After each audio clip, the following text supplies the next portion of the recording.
Welcome to this Syco 2-in-1 travel lamp unboxing video. Syco Light4Vision has a whole era of lamps, but this is probably one of my favorites. You have the 3 color settings, a foldable design, and chargeable via USB. So Syco Light4Vision comes with this unique design where you're able to utilize it as a desk lamp as well as a torch. So ideal for traveling for sure. So let's see what is in this box. There's a couple of things we should note here is that it is very user-friendly. It comes with 3 different colors and yeah, the user manual, you probably will never need to utilize this because it's super easy.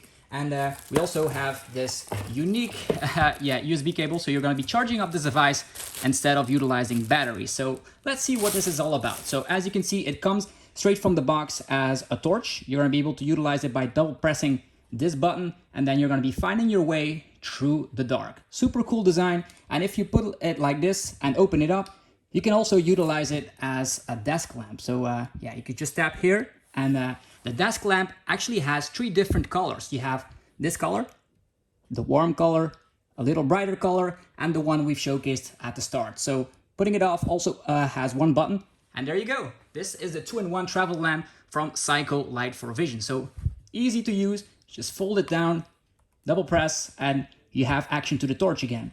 Open it up again, and there you go. It turns into a desk lamp, so it's a 2-in-1 lamp, and the USB port is over here located, so you're going to be able to charge this device up back again. So thanks for watching, and I'll see you in the next one. Peace.